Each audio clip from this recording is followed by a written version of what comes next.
السلام عليكم، كيفكم يا أصدقائي؟ إخبار الرياضة. قصة كورة. باب الرئيس ينهي رحلة أوزيل في ريال مدريد. مصطفى أوزيل والد مسعود أوزيل يجلس على المقعد أمام مكتب رئيس ريال مدريد لعقد جلسة جديدة من أجل مواصلة التفاوض حول تمديد عقد نجله ورفع راتبه بما يناسبه بعد 3 سنوات من التألق في ملعب سانتياغو برنابيو، والجلسة مر عليها نصف ساعة.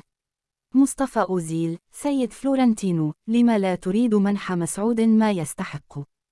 ألا ترى أنه أحد أهم نجوم الفريق في السنوات الأخيرة؟ فلورنتينو بيريز: ومن قال إني لا أقدره؟ لكن ما تطلبه من الصعب جدا تلبيته. لدينا سقف رواتب، ولا يمكنني خرقه وتلبية كافة المطالب، وإلا سأضطر للدفع من جيبي لاحقا لتحقيق أحلامكم.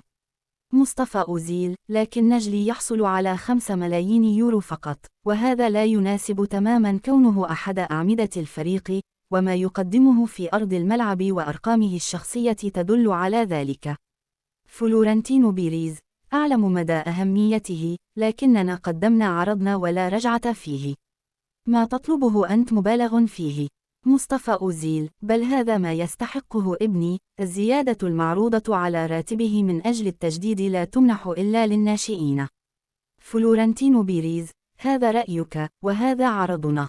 بإمكانكم الموافقة عليه أو رفضه إن شئتم. مصطفى أوزيل: يبدو أنني أهدرت وقتي مع شخص متصلب الرأي، لا يرى سوى نفسه. مصطفى أوزيل ينهض من مكانه غاضبا، موجها كلماته للرئيس: ستندم حقا على ما تفعله. أنتم لا تستحقون بقاء ابني هنا، فالجميع يريده وسيحصل على الاحترام والتقدير المناسب في المكان الذي يستحقه. أنهى والد أوزيل كلماته وتوجه نحو باب الغرفة والغضب يكسو وجهه، قبل أن يطلق كلمة مهينة للرئيس أثناء خروجه، بينما ركول الباب بقدمه والدماء تغلي في عروقه. وضع برشلونة السيناريو الجديد لضم نجم من نادي مانشستر سيتي هذا الصيف، بحسب تقرير صحفي إسباني.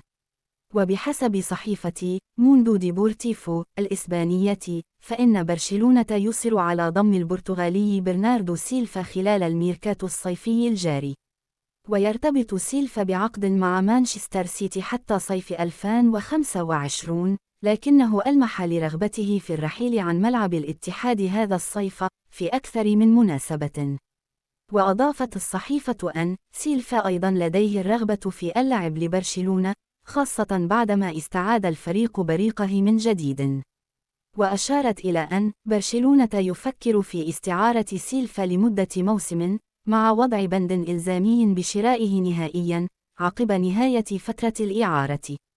وأكدت أن برشلونة اضطر للجوء إلى هذا الحل لتفادي التعرض لخطر المساءلة عبر قانون اللعب المالي النظيف.